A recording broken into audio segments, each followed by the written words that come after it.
immoral, and wrong. This is the Modern Eater Show. Piping hot and delicious. The Modern Eater. Food, food, food, food, food. Come and get it! And now your Greg Hollenbeck, Jay Parker, and Brian Freeman. Why not? Let's do it. It's that time of night. 6 o'clock in the Mile High City, and here it comes. The Modern Eater Show, live from Studio Kitchen, Colorado. Greg Hollenbeck, Brian Freeman, Little Rich Snyder, Jay Parker, Dave Avery. All's well in the world, Brian. The whole family here in the Rocky Mountains, right? It is a Rocky Mountain Saturday night. Goes from cold to rain to hot, back again. And it was just a beautiful day today in Colorado, I can tell you that. Summer Dinner Series, we're halfway through. And I'll tell you what, Carly Smith, the fairy godmother, she did an outstanding job last Tuesday night. Didn't she? Let's do this. Let's introduce this first guest, because Chef Jesper Jonsson, he's close to my heart. He's a man of many talents. He's the ambassador of food. He keeps it all together. And I'll tell you what, I've known Jesper for quite some time, but we'll talk about why he's special. Jesper, welcome back to the Modern Eater Show. Thank you very much. Thank you for having me. I'm excited to be here. Well, so your first visit to Studio Kitchen, Colorado. That is correct. That is correct. The last time I was with you guys was last year for the dinner series.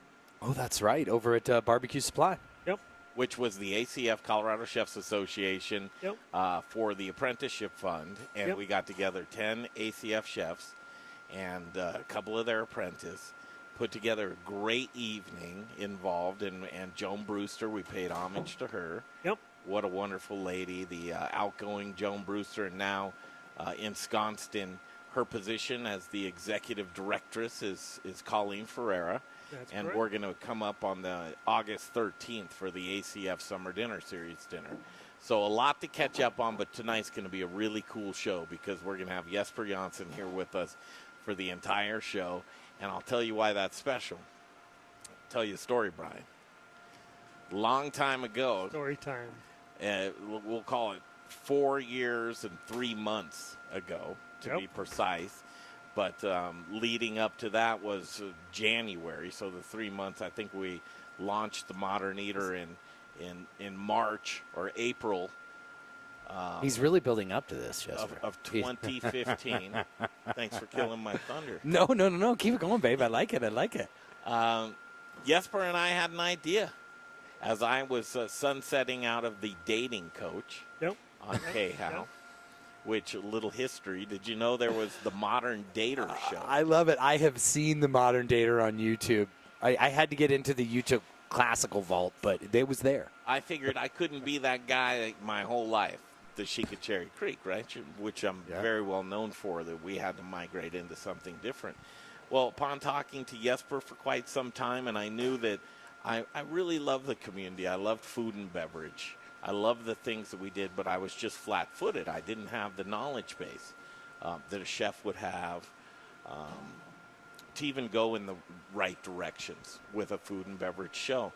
So Jesper was crazy enough to say, you know what, I'll go down this road with you. So we founded the Modern Eater Show together. Yes, we did. And there was something. We had a good time leading up to it. Looking back on it, though, Jesper, it was terrifying. And I'll tell you why. And I think sometimes, and listen to me, because I think this translates through entrepreneurship, through business startups, through it sometimes it works in your benefit to not know better. Yes, it does. Ignorance is bliss sometimes, my friend. I don't know that I would have started this. I truly don't. If looking back at 4 years and 3 months, where did we begin? Yeah. Where we began was we know we like barbecue, so let's go around. But at the same time, this is a business. We've got bills to pay. We've got to keep the show on the air on the weekends. We've got to cultivate some sponsors. So we head up north and just start hitting barbecue places in hopes that we're just going to meet people, Jesper. Yeah, That's all that it was. Yeah, we were knocking on doors and trying it out. But ultimately, I think Denver is better off having the Modern Eater. So even though we were two greenhorns there wondering what the heck we should be doing while fixing cars. Remember that? Well, there were times where there were truly weeks where we said, I don't know how we're going to keep the show on the air this weekend. I don't know how we're going to continue to be able to do this. And the luck of the draw, the luck of good people around us, just luck in general. I think opportunity meant luck and perseverance and just drive and drive and drive, that obstacles really weren't obstacles. Well, I would ask so, Greg, do you think it was really luck, or do you think, I mean, you guys were working hard. It wasn't like, listen, I look at somebody, luck is someone walks in a 7-Eleven and buys a lotto ticket and wins. You guys, that's not what you guys were doing. You guys were, you had some methodology behind your madness. At least you chose a starting point that was barbecue. So, I mean, well, I give know, you guys kudos for that. But here's the deal. The thought process spans way behind that. The thought process was there were a lot of people wondering, you boys have no business doing a food and beverage show. You guys had no value. You guys had no value to your sponsors. Yeah. Well, wait, was Gabby a chef? Was Gabby Gourmet ever a chef? I don't think she was, man. I'm not sure about that, and I don't even know that we do the same things as other traditional shows here, because truly you look, and this I'm is, just saying I don't think right. you needed to be a chef So here's what to ask good questions. Here's what I will say, is I truly don't think that there's any traditional food and beverage radio show that has any value for anybody at all. And I knew that going with the brand. I knew that, here we sit today in Studio Kitchen, Colorado, and our networking is off the hook, and we've built this cabal of people that we can mobilize and that we can draw from for new ideas. But we didn't have that before. We actually had people that wanted us to fail, to not succeed. And the model of turning on a microphone on a Saturday night at 6 p.m. and being done at 8 p.m. and turning it off like a lot of the hosts do on radio, the traditional radio food and beverage shows, that those are irrelevant to me at this point in time. Spoken word is coming back, but I always have said that when the show's over is when the real work begins. When you build that content, you got to make sure it's in the hands of people that want it when they want it. Yep. And so, it was an expensive proposition to be validated by the Modern Eater with iHeart, with Denver's Talk Station 630 KHOW. But at the end of the day, when somebody would cut you a check, and that's why I look at folks like Jeff Rourke from A Plus Beverage Solutions. Yep. He's been here with us pretty much since the long haul because he believed in the product and what we were going to evolve into, which was kind of the foresight of the brand. And throughout the years, it's just like Jesper. It came to a point in time with you where you were like, and if this was a politician saying it, that I need to spend more time with my family, means you were in big trouble. You were stepping down for some reason. But truly, those were the things, and I had to keep pushing the brand forward, pushing the brand forward. So throughout the years, seeing Nikki Olst as a co-host on the show, now in the seat with Brian Freeman, of constantly trying to get better and build this network bigger and stronger. And I have to tell you what, Jesper, part of what we did to lay this foundation years ago came from the humility of you and I just punching the pavement. And let's not forget the guy who was along with us the whole time. Yeah, well, there's only one. There's only one. And how he's still modest, I don't know. Mr. Jay Parker. Oh, you guys are talking about me. Yeah, what do you think? 4.5 years, right? You know what's funny is for a second I heard you talking and you were going, and I'm like, hey man, I was around too, and then you go, and the guys. So go ahead, but what are you saying? No, I look at all of us, and Jay, I look at you within this brand as kind of the cornerstone. That very, the lighthouse in the fog. The glue or the straw that I wouldn't go mixes the drink. Over here. But truly, from beginning on, Jay's jobs evolved a lot. Yep. A ton. But you look at, and here's one here. Here's the former sponsor, Declaration Brewing Company. Yep. Sometimes it kind of kind of kills me that those early on sponsors, when we had our best intentions going forward, that we truly didn't have much value for those sponsors. Well, Greg, let me that we throw had this on today. you, though. Things have changed in the last. I mean, think about when you got into this 4 years ago. Think about where social media was. Think about how that has evolved into being an integral part of most businesses now, where 4 years ago that wasn't. So you guys were really treading new grounds in the fact that you were just on the radio and a podcast, and look at how that's evolved now, where people are dying to consume your product months after you've done it, months after you've created the excitement here in the kitchen. Right. People still want to get involved. So with the infusion of social media, and we have to break and we'll come back, but with the infusion of social media and some of the new things that are out there, and yes, those are great tools for any business, not just this media brand. But the point being is that you probably knew a lot more. We went to that Mile High Stadium, the Taste of the Denver Broncos. Yep. Keegan Gerhardt was there.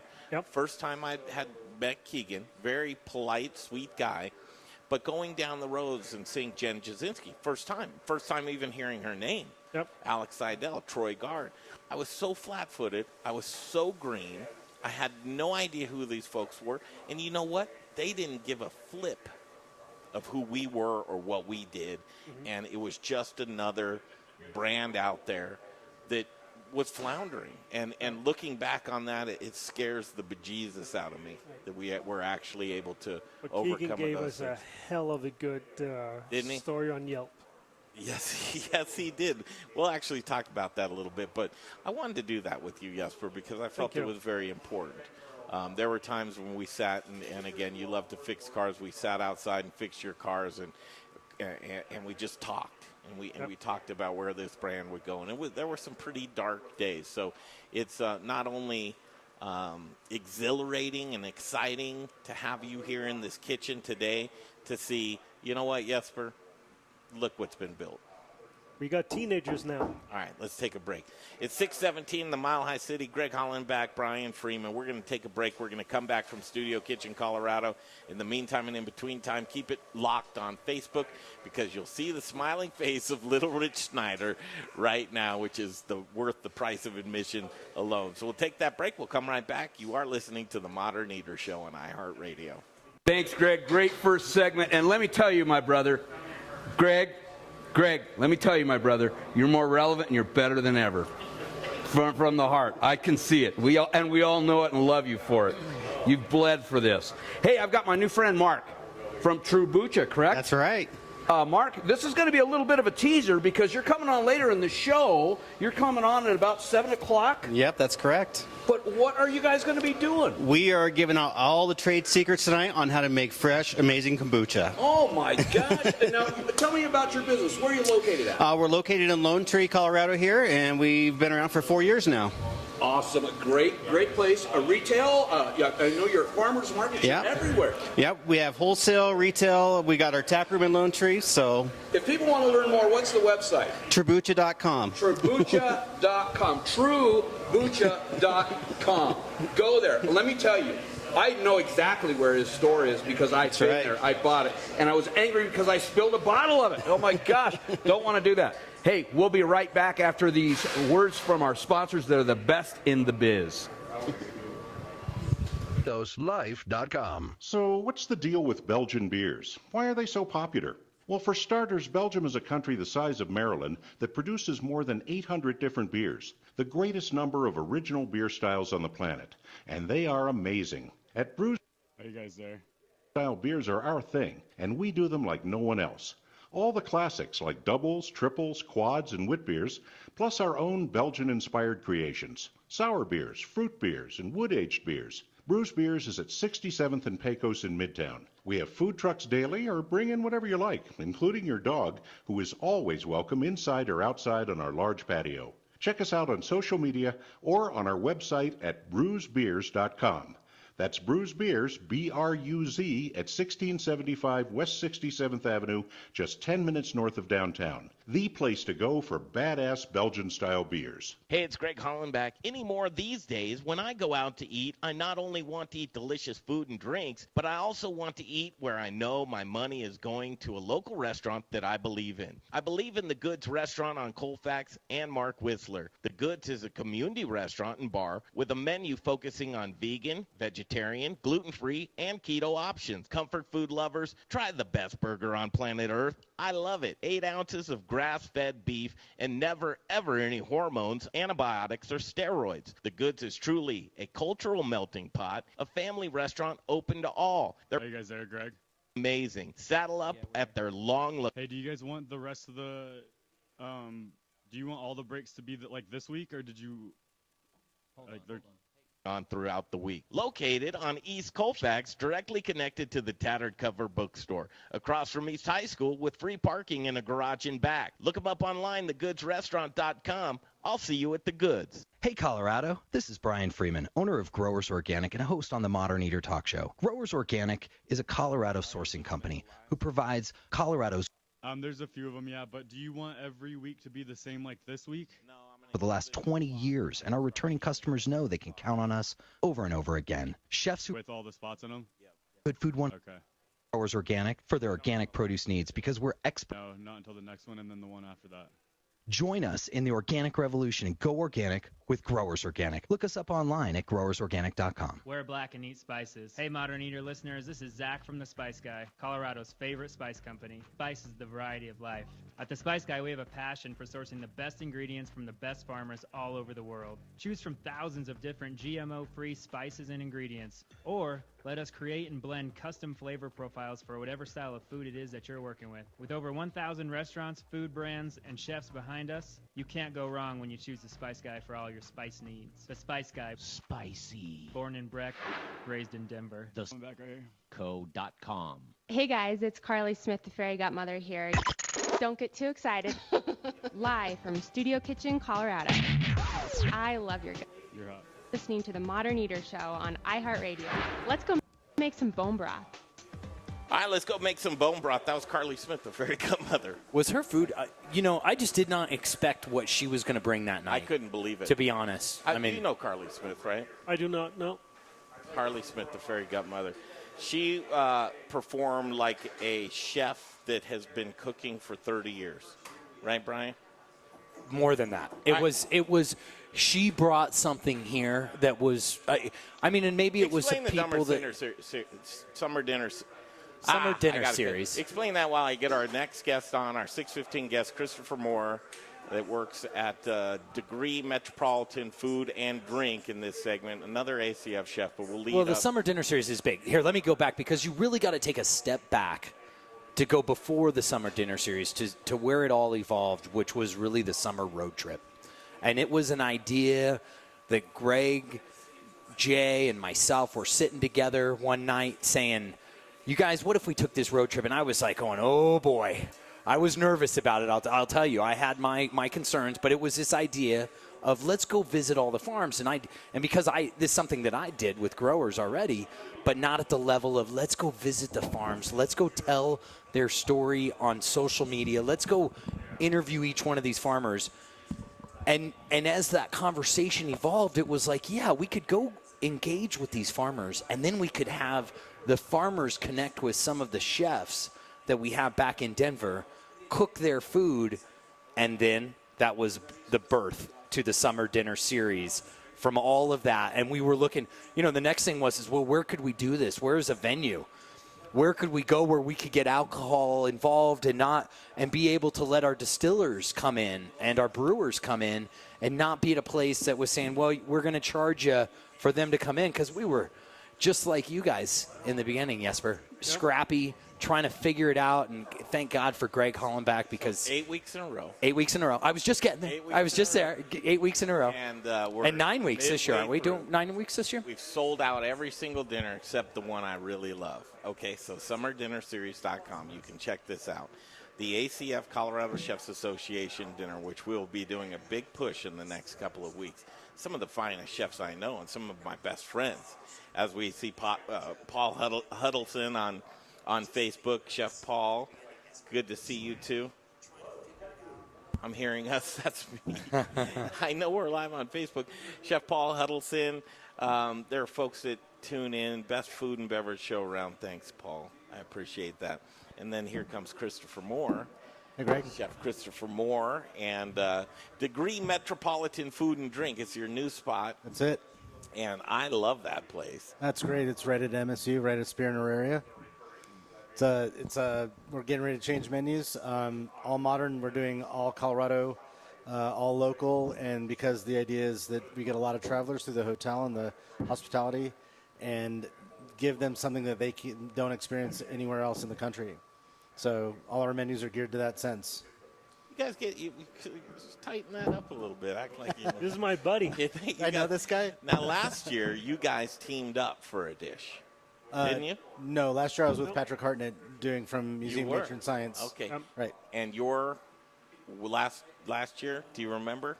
No, was it Jason Morse? Yes, it was. Yes, it was Jason Morse. Yeah. So this year, Jay, And it was a we've good got dish. 7 chefs confirmed, right? So these 7 chefs. Yes. So Emma Nemechek and David Lewis, David right? Lewis, Two of the desserts. best dessert makers around. Period. So they're Chocolatier, ridiculous. They're no-brainers. We're going to match them up. So there's a course, right? Last course. And then we have Jay. We have these 2 gentlemen right here in front of you. Yep. And then we have Samantha New and Brandon Becker. Now, these guys, do both of you guys know Samantha and Brandon? I've met them both. I haven't worked with them. Okay, so they're, first of all, top-notch chefs. And they are a couple, too. They weren't when... Yes, they weren't when they started working with us. But now they're a couple. And they're not only adorable, but they're talented, they're hardworking. And so with Eclat Culinary is... Eclat Culinary. She is silent. And she does... There's little Rich. You should throw your headset on here, Rich. Just have this conversation. So they're going to do, I think, the main course together. Oh, for that. Okay, I did think not would be realize great. they were ACF chefs. Yes. Awesome. Awesome. And then these guys, I want you to have a course all to yourself. And we are. And I'm also doing something past hors d'oeuvre with John Irvin's gluten-free things with his bread. So I'm doing an hors d'oeuvre with his gluten-free bread. He will be thrilled to hear that. Oh, my John gosh. Irvin, he'll come, you remember Crazy John, don't you? Yep. The gluten-free guy? Oh, yeah. Can't forget that guy. He's celebrating his birthday in Fantastic. in Florida right now. Well, so, happy birthday to him. Yeah. Well, and you know, Greg, I was over at the Ritz-Carlton this week, and the head chef there is pumped about working with – he's an ACF member. He was saying Colleen's getting him involved in the show, and I was actually just talking with Chef Christopher about that as well. I've yet to meet him. Do you know that gentleman? I haven't met him yet, but yeah, through the email thread, there's been a lot of enthusiasm about who's doing what. That's the big question. So I believe we're tackling one of the first courses using potatoes, corn, and chicken, and then it goes from there. So not a lot of detail yet, but as soon as I'll get a menu together, let's get that out there and drive some people coming here. So We'll get the great ingredients. Yep. Right. Absolutely. And then you guys play with them, put them together. But what I want you to do is explain the AC. How do you even begin to talk about the Colorado Chefs Association? Where you've seen it from, where it's going to. I think it's a really important conversation, and I'd like for you two to do that because all roads lead back to the apprenticeship program, which we're proud to say 100% of the proceeds go towards the Colorado Chefs Association apprenticeship program that night. And I think that's a pretty big deal because we love to cultivate this community of chefs into jobs that they would really love to have with the skill base. Yep. Well, it's so in short version is it's a non-profit, obviously educational program. So everything we do is to share our knowledge and find good candidates to participate in our program and help them through a program. Obviously, this is there's a lot of young students that go through it, straight out of high school, and then there are people that have changed professions through their lives and want to do something else. Hard work and a lot of passion, that's what it'll take. Chef, is that the entry? I mean, is that the gateway to really become a chef, or would you guys? Are you fine-tuning other chefs, or is it just really, like you said, you getting some people straight out of high school? So I can answer that. So the apprenticeship program is actually just what Jesper said, where it's you have people that maybe want to change careers, or you have those young people that watch a cooking show and get like really, us, Brian, what we're about to do. Get really passionate about wanting to learn how to cook and be a part of our industry. But at the same time, the American Culinary Federation is also the certification. That's the Chefs Association that gives you your certification to become. You test out you show proficiency in becoming a certified executive chef or a certified working pastry chef, or even reaching the echelon of being a certified master chef. So the ACF is what gives you those extra letters after your name. But the apprenticeship program itself is what we do to help promote our industry and our trade, because we are a trade and we're also an art. Which I love the certification part of that, because I think that offers legitimacy. Yes, Jay, I mean, broadcasting school, are you certified in like Adobe? No, as you know, I'm definitely not certified in Adobe. What are you which, in case somebody's listening, is a software program where you audio. What are you certified in? I'm certified, I believe, crazy for being in this business. But no, that's broadcasting school's an expensive foot in the door, in my opinion. Yeah. In my opinion, because without broadcasting school, wouldn't have been an intern at iHeart, met you, and so on and so forth. But unfortunately, that curriculum that they have, it's like you get 3 days to learn a certain software on a computer, and then you move on to something. So it's like you learn it for 3 days, then you forget it. Anyway, you get what I'm saying. So you're saying it's much different than the ACF program, where you're becoming proficient at something you could finish their program, and you've already got a foot in the door. I mean, obviously right now Colorado, we're in a weird place, because Colorado, I just talked to someone the other day. Did you know there is 13 jobs for every unemployed person right now in Colorado? Is how crazy our unemployment is. Not it's not crazy, but it's bad for those working professionals out there who need help. It's difficult. We have one of the lowest employment rates in the nation. If you go on culinary agents, and New York City has 2,500 open positions, Colorado has like 46. Wow, for perspective. So it's really difficult to get good qualified people into the kitchen that actually have passion and have drive and have the work ethic to do the job. Yeah, kind of weeds out the suckers too, doesn't it? Weeds them out. But the foundation and the base to be able to grow upon. Right, absolutely. Is really fantastic. I've been in this industry 26 years, and I'm still learning. I learned, I had one of my sous chef actually taught me something, and I'm like, wow, that's something I did not know. Isn't that a cool feeling? It is.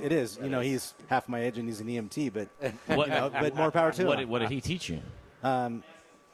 I can't talk about it on air. Oh, okay. Well, I thought it was a little bit more along the lines of beef stroganoff than whatever you can't say on the air. But. No. Well, he actually taught me about cryovac machines, vacuum seal machines. Oh. Because he's fluent in a language, and he's like, oh no, I know how to work this machine because I can read the instructions. I'm like, well, more power to you, dude. Yeah, there you go. Then you just named your task. Yeah. Well, but that's you're using that talent to sous vide, and right. So we got to go to break though. Let's do it. Chef Christopher Moore, thank you. Absolutely, always. anytime. Come join these guys. I mean, truly, they'll become friends of yours, and the talent is off the hook. So the ACF, Colorado Chefs Association apprenticeship dinner / proceeds go 100% to the ACF, love that. Colorado Chefs Association. So the next apprentice last year, we gave them how much? I think $3,500 last year. Yeah. So let's do it again. Yeah, let's do it again. So we'll see you back on the 13th here. Yeah, 13th, if not sooner. That's fantastic. There he is, Chef Christopher Moore. Jesper Jonsson's going to continue with us because we have old friends in the house. Bear Creek Distilling Company, and Jay Johnson's here with us with a new friend as well. Oh, he's over in the Little Rich corner. That was just looking for Jay. And, boy, we have some stories to talk about. He'll be on for a half an hour. Plus, I've been wanting to learn how to make kombucha. So in the second hour of the show, we'll catch up with Trubucha. And then next up on deck is Dan Casey. Oh, nope, sorry, I'm jumping ahead of segment. JT Eberly from Pasture Provisions will be with us next right here on the Modern Eater Show on iHeartRadio. Great segment. Oh, my gosh. I mean, anytime you can have Jesper and Chris on the table at the same time, that's like royalty. That's like two big things colliding. Hey, I've got my friend Jay Jonsson, correct? Yes. From Bear Creek Distillery here. Yep. And you're going to be on, this is kind of a teaser. Jay's on at 7:30, so this is something to stick around for. What are you going to be doing at 7:30? What do you got in store for us? So it seems fitting. We're going to crack open our very first 4-year-old bourbon. So no one's seen it outside of the distillery. It seems fitting that we pop that open right here on the Modern Eater. Great seeing Chef Jesper. He's OG. That guy tortured me way back in the day. So just super excited. You know, we've been involved with the show for years now. It's great coming back. It's great watching the growth and seeing what these guys have done. So we're just super happy to be here. And this is 4-year-old that we're all 4-year-old barrels in this batch, grain to glass. Oh, this is going to be fun. Hey, you probably got about an hour to get down here. If you're anywhere close, get down here and get you some of that. Well, hey, we're going to take a break so you can listen to some of the best words from the best sponsors in the biz. More e-commerce packages to homes than anyone at USPS.com/future. Hey, pizza lovers. It's your pizza guy here, Jason McGovern with Crush Pizza and Tap right here in Denver, Colorado. With your help, let's make pizza great again. Come into Crush Pizza and Tap for our award-winning pizza, wings, and local beer. But we're serving up 3 styles of pizza for you to crush. Dig into our Chicago deep dish with sauce on top of the cornmeal crust. And don't forget about our Sicilian, that's right, with cheesy crisp edges and that soft crust. Don't forget about America's Pizza. How could you do that? Crush Pizza and Tap's hand-tossed pizza will take your taste buds back to that neighborhood pizzeria you loved as a kid. You like deals? Come in and mention the Modern Eater and get a buy one, get one free on our hand-tossed pizzas any day of the week. Man, that's good. Lastly, don't forget to crush our award-winning smoked wings. They're Little Rich approved and loved by everyone. Crush Pizza and Tap's conveniently located at 1200 West 38th Avenue, just minutes from downtown. Come and crush pizza with us. We've been making pizza great again since 2012. It's Crush Pizza and Tap. Colleen Ferreira here with the Colorado Chef. Live in 1 minute. You've probably heard the excitement. This year, we are creating a stir in the culinary community. This is your personal invitation to join us on our constant culinary adventure. Let us open up our network to you and help you grow professionally. Whether you are a chef, purveyor, brewer, baker, we are here to build your brand, your business, and connect you with Colorado's culinary community. Join us. I'd love to hear from you. Email me, Colleen at acfcoloradochefs.org. Want to bake the best? Bake with the best. Little Rich here from Raquelitas Tortillas and the Modern Eater. Our wraps fold cold and don't break open, yet they're soft and delicious. What's my secret? Ardent Mills. Organic, ancient, and heirloom grains like quinoa, spelt, and more. Locally headquartered in Denver, Colorado, Ardent Mills provides the industry's broadest range of traditional and organic flours, whole grains, customized blends, and specialty products dedicated to the culinary industry with the next grains and unique plant-based ingredients. I love 5, 4, 3. Christopher Moore was just showing me some delicious tomatoes, which I would bet those are from Growers Organic. They are from Growers Organic. Why wouldn't they be? More deliciousness comes from Aspen Baking Company, and I couldn't be more thrilled to have these guys on board, Aspen Baking Company. Rich? I want to throw a couple words in there. I mean, I've known Jeff for so long. He's actually helped me a whole bunch. And when I see the passion that he puts into his bread, the ethics and the way that he runs his business and how his business is customer service oriented and how he develops his team and makes a great product, he's a natural addition to the Modern Eater. Absolutely. And those are folks that I really, they're endeared to me. Hollis and Cody Ann, they're the gals that are out there pounding the pavement. And Brian, you know how important that front force, the front line is to be able to go out, and these guys are making it happen. So Hollis is not here tonight with us. We're hoping to get her on the show next week, but Cody Ann was here last week, and they have the new grab and go portion, which Cody Ann is a part of. Yes. If you see those around town, truly, you're going to get a delicious sandwich, and I always say it starts with the bread. The bread has to but be they make delicious. so many different kinds. That's what's so cool right. about Aspen, because it's just not your generic white bread. It's every kind of bread you can imagine. And then Hollis does the retail for the bread itself. So, again, we'll get them back on, but I couldn't be more thrilled to have Aspen Baking Company on board with the Modern Eater Show. Check them out yourself, aspenbaking.com. Look at the varieties. We have so many restaurant owners and restaurateurs that watch and listen to the show, and I would encourage you, if you want the best, you always say bake with the best. It's Aspen Baking Company. Yeah, they are. Their croissants are heaven. Yo, Sorry, I didn't know that was. I'm sorry, I didn't know that was. It was loose. eating cheese in Denver Central Market. I'm a meat guy. And you're listening to the Modern Eater Show. Okay, you're hot. iHeartRadio. All right, this is a cool show because having fun with these guys, myself, Greg Hollenbach, Brian Freeman, Jay Parker, Little Rich Schneider, and Dave Avery, all's well in the world, and Jesper Jonsson continues on with us, and I think it's fitting that you're here with us because you're seeing a lot of the old friends. Oh, I'm having a blast today. Bring it on back through, and coming full circle in life, it's really cool to be able to see growth with that, and as we grow into the future, it's guys like this and JT Eberly with Pasture for Provisions. How are you? Great to be back. Welcome back to I'm glad I'm here. I know it. So much that you do for us, and we just like to return the favor.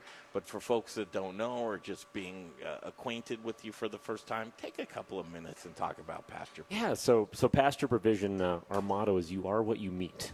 So it's all about what you put in. Good food in, good results. Garbage in, garbage out, right? So we spend a lot of time focusing on finding really, really high-quality local vendors that are focused on pasture-raised meats and grass-fed meats. So grass-fed beef and lamb, pasture-raised pork and chicken, and pastured eggs. And these folks are just doing amazing, amazing work, really high animal welfare standards, and putting out, honestly, like some of the best product that you can get in Colorado. And outside of a farmer's market or buying directly from these folks, you just can't get your hands on it. And so we figured out a model where we could buy those whole animals and redistribute that to the people here on the Front Range in manageable quantities and give them that just great quality, that hyper-local food. And it's just been great. Like, business is booming right now. We're having fun this summer. The market season's in full swing. We're at the CSAs and on the show here. Yeah, but it's bigger than that, JT, because quite honestly, what you're doing is you're actually, I'm bridging that gap and I'm that link between the farm or ranch to the restaurant, to the chef, to the grocer. But you're going straight to the person. And that's a big deal. So tell people how they can, because you're bridging a gap that a lot of people don't ever get to see. You also work with chefs, don't get me wrong. You also do work with some chefs around town, but tell people about how you're getting it out there. Yeah, absolutely. So it's a completely online-based business. So people can go on. It's a subscription service, and we deliver it right to your door. So basket sizes that meet every household's need, typically 3, 5, and 10 pounds, but we got some other options as well. And we package up really, really great quality meat, deliver it right to your door. It's frozen so that you're not pressured to cook it right away, and just super fresh veggies and eggs. And so it just gives you a great way to do your meal planning for the week, the convenience of home delivery at a great price point from a price per pound. And people are just eating it up. Like, we're loving it. Our customer retention is just fantastic, and I think it's just because they realize the quality of this versus a lot of what you can find in the store is just vastly different. Well, quality and connection, JT. Yeah, because what's that? Part of it is they're healthy. They're still alive. Yeah, absolutely. And our sending them a customers aren't dying off. Wait, Rich, they did say it's frozen. Yeah, it's frozen when it comes to the door. And that's important because that reduces the food waste. If we were doing a fresh product, people would be pressured to cook it. It could result in waste if they don't get to it right away, and we'd have more just spoilage on it. But squell that myth. Yeah. That's a myth, man. Yeah. Everyone thinks that they're getting fresh, and very rarely. Oh, for sure. Do you ever get fresh meat? Yeah, because the reality is it's all, most of it. I'll tell you, I've been around. 90% of it is frozen, and we shouldn't have a stigma around it, because the reality is that the freezing it is preserving it so you can eat it as fresh as it was once. Absolutely. Yeah, so you want it, let's say, extended a little bit frozen or chemically? Yeah. Yes. Well, what's interesting, and correct me if I'm wrong, but I kind of see you as like so Brian Freeman, when we go around to these farms, these small farms in Colorado, these farms sing the praises of Brian Freeman so much because they wouldn't know how to go to market without somebody. Absolutely. And just quickly, and I'll let you dovetail off that, but I see the same thing from you. So before we went on Road Trip 2019, you turned us on to a couple of places. We were able to see 50% of them. We wanted to go see the Amish egg guy so bad, and we will catch him next time around. But the places that you're curating, the relationships that you have, I call this the ground beef conundrum. And I don't know whether I'm onto this or not, but the conundrum for these small ranchers in beef particularly is how do we go to market with a product that we do so many great things with them, from birth to grass-fed to, okay, now how do we finish them? Do we slaughter them early, which some of the models we see it at 9 months. 9 months or about 800 pounds, right? Eulins, yep. Do we take it to auction? Do we sell it to a feedlot? So you're doing all these great things, but now it's time to make some money off your commodity. And a lot of times these ranchers can't do that, and they try and sell like to a restaurant direct, and they want all the premium cuts. And they're left with a ton of ground beef because that's the nature of the business, to the point of where some of these ranchers will even grind a whole cow because they're left, they don't know what to do. So that ground beef conundrum of being able to bring it to market so they can do these things, but being able to set up a process like you have to where you can work directly with these small ranches to be able to make a commitment to them to be able to, am I on to anything of how you can be that gateway of help? We have the ground beef conundrum too, but I mean, what we're getting at here is these folks that we often work with are on the western slope. So they're in smaller communities. They're raising hundreds of heads of animal, but it's still small scale. But still, you got to get them to market. And you're right, they're going through those traditional channels, and they don't have the bandwidth because they're ranching to go to farmers markets outside of their region. So how do they get it to market? And we've become a great outlet. We've had Parker Pastures on. You guys have met with Toby. Yes. We're working with Songgrace Best. You went and visited on the road trip. So these folks are just working super hard to take care of these animals, and now they got to get them to market and be on the sales side. And so we've become a great outlet for them in the sense of being able to bring that to the front range. But we have full transparency. When you get a package of our meat, it says the farm's name on it, not Pasture Provisions. You know exactly where it came from. It's on our website. You can link to theirs. You can understand the philosophy, the love, and the care that these people put into it. And we feel that's really important to make that connection. We're the distribution channel, and we're an important part of it, but we're not the ones putting all that sweat equity into raising that animal. And you're talking about animals being slaughtered at 9 months, 12 months. Our beef's like 28 to 36 months. I mean, it takes a long rancher to hang on to it that long. It takes a long time to get them to wait and get them to that proper marbling and that flavor profile you want. And these people have to be patient. It takes a lot of time to do it the right way, where it is a grass-fed and grass-finished product.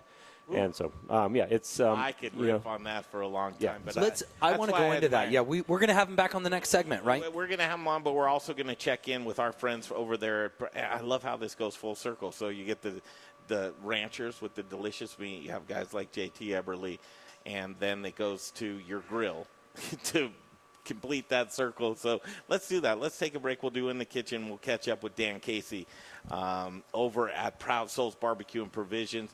You guys, this is a great conversation. We'll continue it next on the Modern Eater Show.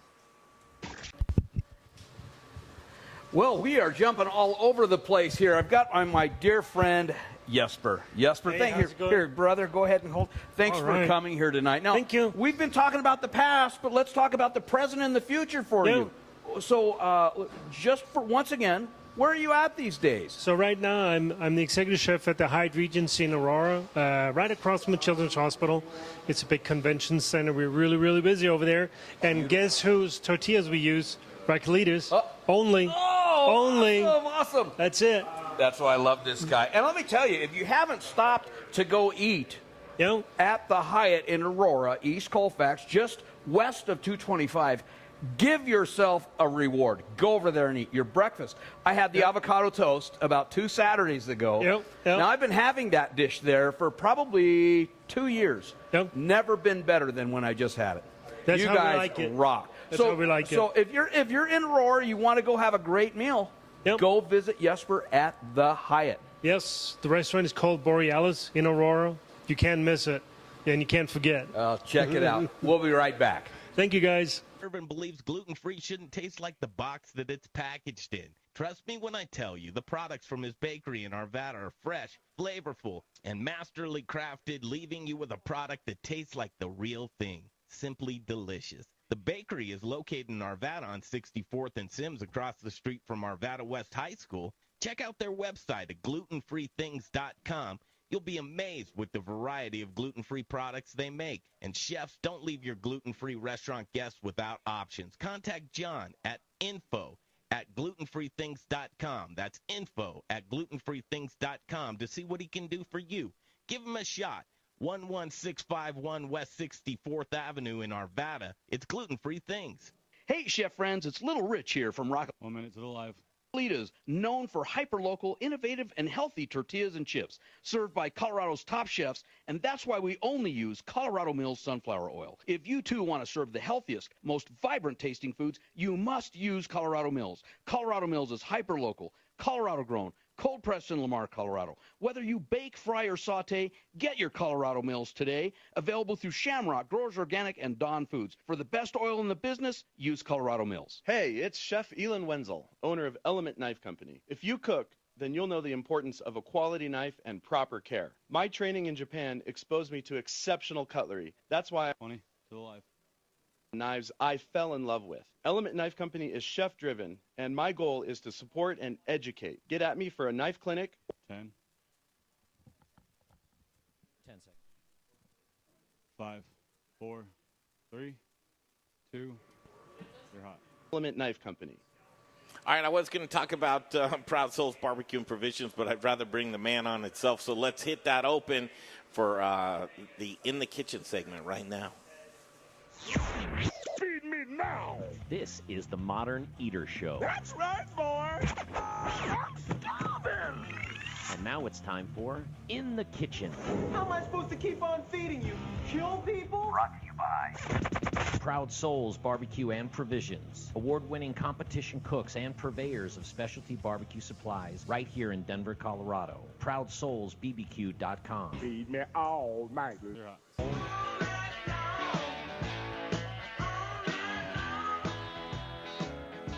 They'll feed you all night long, all day, all night long, because when you're smoking meat, there's no end to it. Let's bring him on the phone right now. Dan Casey, Proud Souls Barbecue and Provisions. Is he there? I'm here. What's up, fellas? There he is. Dan, you guys are working so hard. So Dan Casey and his partner, Tony, they're working hard over there with their so you've got Chris and you've got Frank and Dan and Tony. And these guys, you talk about passion. So Greg Hollenbeck, Brian Freeman, Jesper Jonsson's here with us, Chef Jesper. So Jesper, have you had the opportunity to learn about Proud Souls? I have not. No. Okay. Oh, my gosh. So, Dan, before we get on and start talking about all the great things you do over there, this is what my live would have sounded like if you weren't here with us. So here's the deal. It's midway through summer, right? And so you guys out there that love to barbecue, and you said, I'm going to limp through another summertime, and I'm going to just use my same old grill that's on its last leg, and at this point, summer's halfway over. So I'm going to fight it out through the rest of the year, and I've got my eye on something. But no, that's not when you want to do it. You want to do it right now. Colorado summers last a long time. They go through the end of the year, right? And at the end of the year, you're still going to be barbecuing. Yeah, there's no doubt about it. And I barbecue year-round. And I'm just one of those diehards, man. So you're the guy out there, or the rare gal, and more gals I'm seeing that are wanting to barbecue and smoke meats. Here it is, coming into August. Now's the best time because these guys get a little bit of breather through the rush of July. And if you want to get educated on the equipment that's going to make you the talk of your neighborhood, that's going to give you the best quality, and it proves time and time again of seeing these guys. And we'll talk about their barbecue class in a minute. But now if you want personalized service, you go to Proud Souls Barbecue and Provision on 25th and Federal Street. Check them out online at ProudSoulsBBQ.com. But these are the authorities. These are the guys with passion, and these are the guys that are going to help you out as Proud Souls Barbecue and Provisions. What do you think, Dan? Couldn't say it any better myself, Greg. Nice work there, buddy. Well, listen, okay, so we talked about that. We're halfway through summertime now. Wow, now, and if you're on Facebook Live and you're seeing this beautiful green egg with the billows of smoke coming out the back. 4 chickens inside of it, just cooking so nice. This Yoder smoker that's all fired up. Well, what do you do? Talk directly, Dan, to the guy or gal that's out there that says, you know what, I'm going to just limp through the rest of this summertime. I'm going to regroup into spring. Tell them why now's a good time to strike. Well, as you mentioned, Greg, we all live in Colorado. We know how beautiful things are. It's been hot the last couple of weeks, but family vacations are kind of coming to a close. School's starting back up. People are kind of getting back into their normal routine. We kind of roll through November, December, where we can do everything from summer grilling, carrying that over to the fall where you're doing tailgate parties, you're cooking small appetizers, right up into Thanksgiving where you're doing turkeys, upwards of, the holidays where you're cooking for friends and family. It's not uncommon to have a beautiful, beautiful December day where you can fire up your cooker. And, we try to meet people where they're at. So whether you're a seasoned cook just looking to take it to the next level, or someone who has had a gas grill or maybe a kettle smoker for their entire lives and are looking to jump into the pellet game. So come see us at our shop. It's a great shop, a very welcoming shop. We love chat and barbecue. We love talking to people, meeting people from all over the city and finding out, what level they're at, where they want to go, how many people they're cooking for, what they like to cook, whether, as you mentioned, it's a big green egg that we got some food on there tonight, a Yoder charcoal smoker, a Yoder pellet smoker, or a Traeger. Smoker, you name it. Or a Traeger. People love the Traegers. Many you folks are listening probably have heard about the Traegers. But it's really about just kind of figuring where the customer is at and where you want to get and trying to, give you all the tools to get there. So we're pumped for you to come in our store. And as Greg mentioned, we grill year round here at Proud Souls, cold, snow, rain, summertime heat. It's there's a grill for all seasons, basically. Here's what's worthwhile in doing events and those types of things when you have an audience. And on your last Thursday night, Jay and myself were there for your rib class. And I think you had 40 people. Rain was coming down a little bit. It cleared up. It was a beautiful night. It ended up being a beautiful night, but it started out a little rocky with the weather. And I always think of myself in those shoes, like, how am I going to keep this crowd captivated or entertained or not just go, give me my money back or so. These guys were so in tune with what was going on. It was a captive audience. They really wanted to learn. The food was delicious, but you do these classes, and online, ProudSoulsBBQ.com is where you'll find their calendar to do that. But take a minute to talk about the classes. Yeah, we appreciate you and Jay swinging on by. It meant a lot to us. Cool to see the fellow community members all joining forces to make great food, great barbecue, keep things local. That was our rib extravaganza, which kind of morphed into all things ribs. So we did some incredible beef plate ribs from Midland Meat Company out of Midland, Texas. We did some baby backs as well as some pork spare ribs. So we tried to give a little bit of each of those justice, and we were out there smoking all day long on our Yoder smokers, on our Gateway drum, as well as our Traeger, just rolling smoke, trying to produce the best product possible. But we talked about it the next day that was one of the most fun class, most energetic, most engaged classes we've had. As Greg mentioned, 40-plus folks in our back parking lot. You show up, you have a good time, you meet your friends, you make new friends. You learn about the side, you learn about the appetizers, and then about whatever protein it is we're teaching that night. There's none better. And Dan Casey, thank you so much. We're going to head into the second hour, but Proud Souls Barbecue and Provisions, ProudSoulsBBQ.com. Love you, man. Ever wonder why Europeans seem to speak so many languages? Maybe it's because they use Babbel.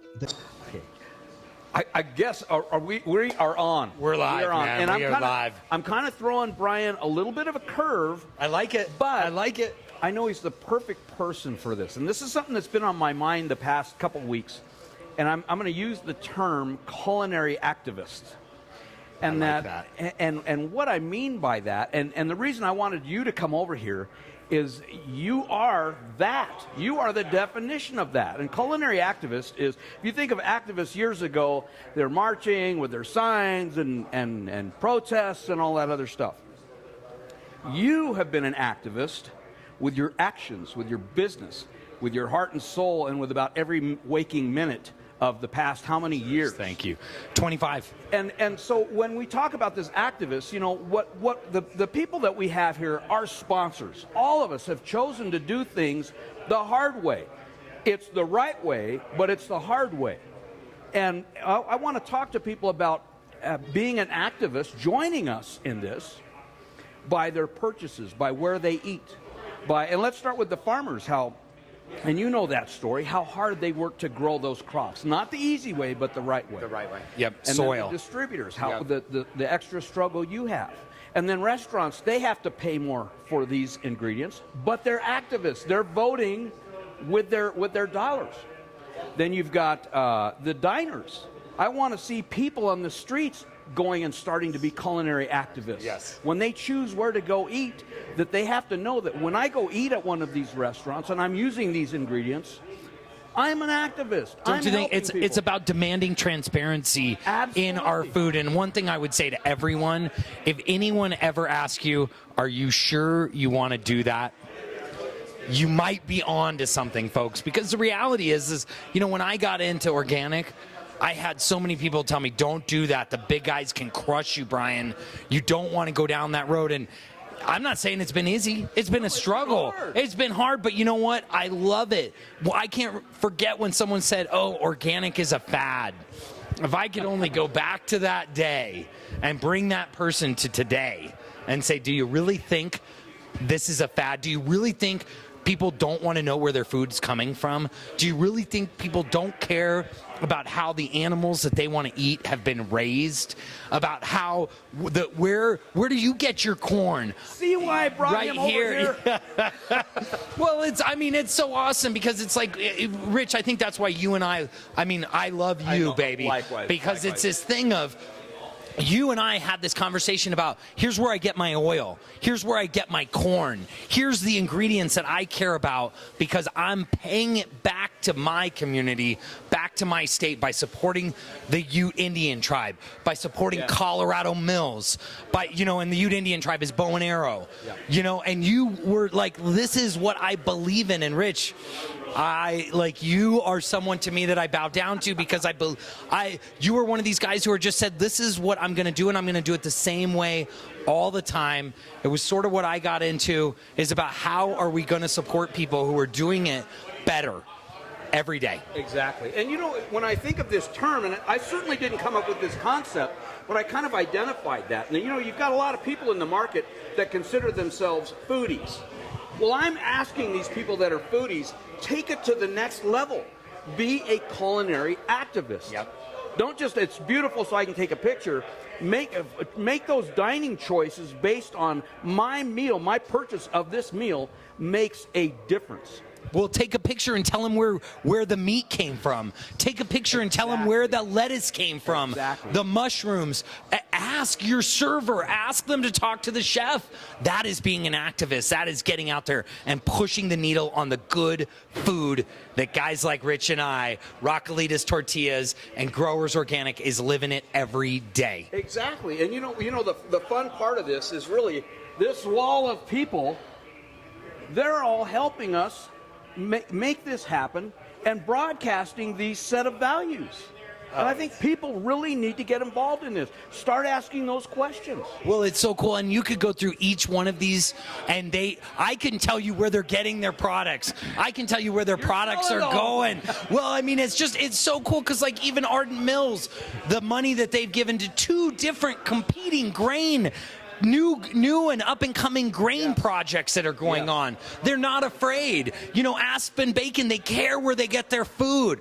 Brews Beers, come on. Charlie, come on. Yeah, and then every single, I could go and give you 5 minutes on each one of these companies because there's love there, and it's not because they're on our wall. It's because I know them. I know the owners. I know the farmers at Colorado, the Yulin family. Yeah, their values. So, it's fun. As consumers, go out there, start to be an activist. If you're a manufacturer, if you're another food company, come in. Jump in the pool. Come be an activist. Join us. This is a movement that started even well before this, but I think our main mission here is to further this. I love it. Did you coin this word, culinary activism? No. Can I go to www.culinaryactivism.com and get more information about this? We need to do that. I see a segment coming up at 7:15. We'll see if anyone's got that. Right on. Well, let's take a break so we can pay a couple bills and let you listen to some of these other culinary activists. We'll be back. At Dreamstyle featuring Pella, we must sell 100 more windows and doors, so we've extended these incredible savings. Buy one window or patio door, get the second 50% off, or 3 years no interest. This sale only applies to the next 100 units sold or until July 31st, which means you have less than 1 week left. Dreamstyle Windows and Doors featuring Pella. Visit DreamStyleWindows.com to schedule your free consultation. That's DreamStyleWindows.com. Following is a paid advertisement. The opinions, viewpoints, and promises made during the following program are not those of KHOW, its staff, management, or parent company, iHeartMedia Incorporated. I'm out of bite to eat. It's time for the second course, hour number 2 of the Modern Eater. What are you hungry for? Here's to a meal we're all here for. Delicious and tasty. Now we're getting to the good stuff. With your hosts, Greg Hollenbeck, Jay Parker, and Brian Freeman. Oh, yeah. Second hour continues right now, the Modern Eater Show. Thank you if you're tuned in on iHeartRadio, our flagship station, 630 KHOW, and live from Studio Kitchen, Colorado, broadcasting on Facebook as well. And have to thank Chris Bauer just joined. Chris, man, congratulations on the new job. Jim Nichols, Jim Grazier, Peter Rowan, Rose Meyer, Paul Huddleston, Brian Freeman. Hey, that's you, Brian. Hey. Let's be tuned in. Zach Johnson, Patty Peterson, and W.B. Freeman. That's your old man, isn't it? It is. It is indeed. Yeah. He loves watching us here in the Rocky Mountain time zone. I can't tell you, he can't get enough of the Rocky Mountains. He misses it. Hey, you going to play a little poker there? Greg, play some poker. My dad's watching, too. Is he really? No, man, that's funny on just a dark level. I apologize. That's very dark level. We won't even get into that. The beautiful dulcet tones of Jay Parker. Jesper Jonsson, come on in here. You're going to learn something new. Yep. All right, Chef, here we go. Here's our next guest. We had to learn. And you are here to learn. So it's and you told me this, and it's so easy. See, we told you just to write it the way that it should be spelled, right? I know. Tell me. Goodrow. Mark Goodrow. It's right there in front of me, but it's spelled like God Renault. Mark Goodrow, Trubucha. I've been wanting to do this for so long. We're going to do 2 segments of how do you make kombucha. Absolutely, right? yep. So, man, Mark, here it is. I don't know. I think a lot of people, they're done with soda. You know. But now that you've got something that has a medicinal element to it. It also is great for your gut with the probiotics as well. But it's kombucha. It's come onto the scene strong as of the last, 5 years. What day? Are you on the show? Yes, I am. Okay. Yeah, Rich and I are still just so excited about that. No because more Rich. He's one of these. No, Mark and I met a couple years ago. Yep. We've got some history, actually, some good history. Because I know where Mark learned. Here's the I know how question he's built his business. Here's It's a great story. I have. So about 5 years. It has really been on the radar. You're seeing more market penetration with kombucha 5-10 years. Before that, but it's been around for a while. Do you know the history of kombucha? Really, when people started to really produce this drink? Yeah, it goes back centuries, but it really started becoming more popular in the 90s and then gained a lot more popularity in the early 2000s. And here we are today where it's just blowing up and you're seeing it everywhere you go now. Absolutely. Well, then tell people what it is, Mark, because a lot of people don't know what a SCOBY is. Or do they even know the SCOBY? Let's wait to pull this part out. Okay. No, the easy answer is it's a lightly fermented tea naturally full of probiotics. So it's a healthy drink. It's good for our guts. We were here Tuesday night with the Fairy Gut Mother, and she had us on here because of all the probiotic benefits of it. But it's also very acidic. It helps cleanses the liver. So it's an all-around great drink for us to drink. Well, and doesn't it help with your pH levels, right? Yeah, that's what a lot of people don't understand. Yep. Helps balance the body. Yep, that's right. So you say traditionally it's a tea, right? Which I don't even go to. My mind doesn't think I'm drinking tea. Yeah, exactly. At this point, Jesper, have you even ever tried kombucha at all? Yes, I have. I did teach in Boulder for a couple of years. Yes, you did. But and I actually really, really like it. Do you? Okay. Yes. So when I first started drinking kombucha, it was very vinegary to me, and it was all A name we won't say, and everyone should know it. No. Because there's one that is it is like drinking apple cider vinegar, in my opinion. And they still have that Oh, yeah. variation of it as well.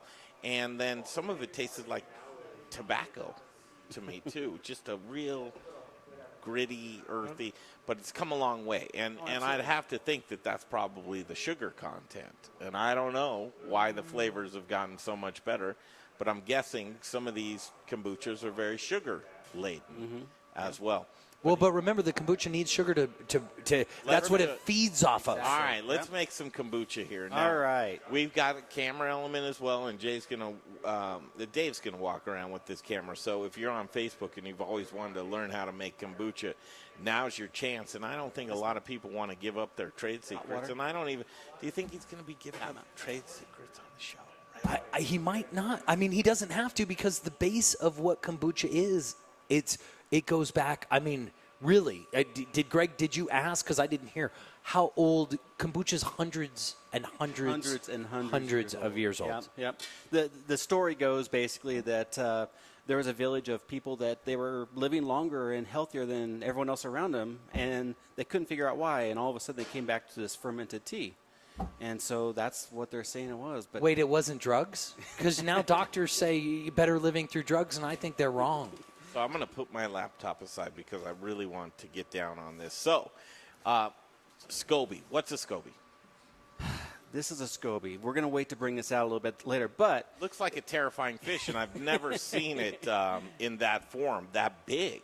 This is actually pretty small. Our SCOBYs in our tanks weigh about 80 pounds. Are you kidding me? No, I'm not kidding. And that's alive. That is alive. A live SCOBY. Now, we don't have this happen with an 80-pound SCOBY, but we're going to make it in this tonight. Okay. And literally, if you set this here and you do this time after time after time, you might actually have your SCOBY, like, pop out of here. And you're going to think, oh, my gosh, how did this thing end up over here? Because you're feeding it, right? Because you're feeding it, and it's producing CO2, and the CO2 is pushing it up. Okay, so as we do this, there's a description element that you have to have to it for our listeners that are listening on 630 K-House. So as you're putting this together, not only do we have it on video for Facebook, but describe it very well, what okay, you're doing. I absolutely will. Well, okay, so a SCOBY stands for Symbiotic Culture of Bacteria and Yeast. It's an acronym. Exactly. Unbelievable.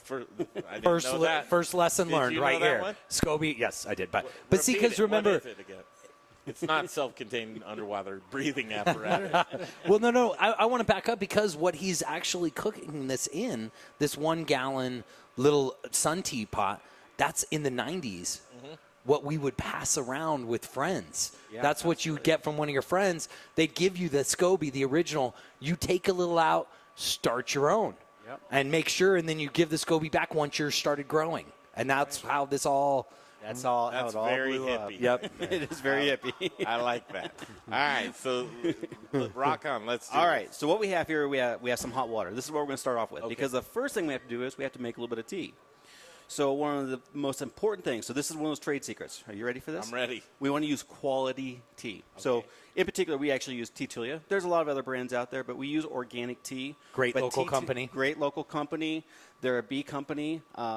Their farms are in Bangladesh. They've gone into these desolate areas, and they've built these farms. They've provided thousands of jobs. So we want to support a company that has such a strong belief in. So in number kind of one, mission. high quality tea. High quality tea. So this is just like you're making your batch of tea outside in the backyard or on your balcony or whatever the case may be. Exactly. Yep. So we have some water here that is at 200 degrees. We're going to put a little bit of tea in there. I'm going to grab these tongs over here. So we're going to leave this sit here 3 to 5 minutes, and you want to check with whoever's tea you're using. Okay, perfect. 3 to 5 minutes? 3 to 5 All minutes. right, let's take an early break. Perfect. That'll give us 3 to 5 minutes to have this mature to where we want it to be. We're going to come back and we're going to finish making some delicious kombucha with Trubucha and Mark. Thanks so much. We'll be right back and continue right here from Studio Yeah, Kitchen, check it out on Colorado. Facebook, Little Rich and JT from Pasture Provisions. You're going to get a couple minutes of that while we go to break. Whew, I was over there looking at the SCOBY. So I'm a little late getting over here, but I'm hoping, JR, am I in the same frame with JT here? Okay, just want to make sure. It looks like Tattoo and Jesus, Shaquille over here in the corner.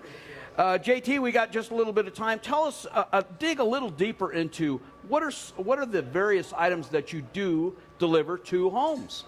Yeah, so we focus 100% on locally sourced, pasture-raised, and grass-fed meats. So beef and lamb, that is grass-fed and grass-finished. And then pork and chicken that is pasture-raised, as well as eggs. And then we work with other local producers that do beautiful vegetables that are grown organically or certified organic. So, as Brian is a food activist for restaurants, I'm going to say it's pretty safe to say you are a food activist for people at home. Make it easy for them. 100% delivered right to your door. How do we get in touch? PastureProvisionsCo.com. Find all the information there, the different baskets that we deliver right to your door. PastureProvisionsCo.com. We'll be right back to play with our SCOBY. Plant Moran at plantmoran.com.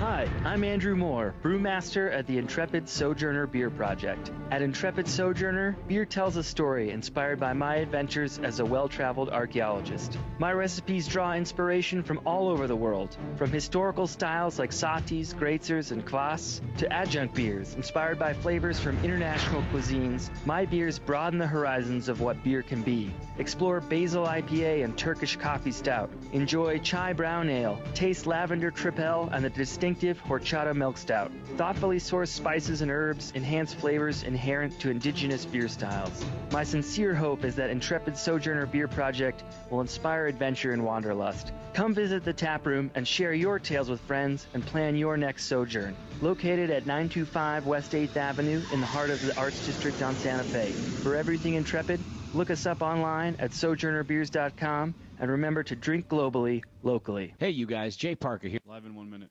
How much are you paying for your natural gas? Wouldn't you like to save 10 to 20% on your natural gas bill? Of course you would. You're not crazy. Encore Energy and Brian Rizzuto can do just that, save you money. Give Brian a call, 720-245-5771. Maybe you own a restaurant or a brewery and use a ton of natural gas. This is how you save. 1040. Savings review from Brian Rizzuto and Encore Energy. Call Brian at 720-245-5771. Save 10 to 20% on your natural gas bill right now. 30. Rocker Spirits.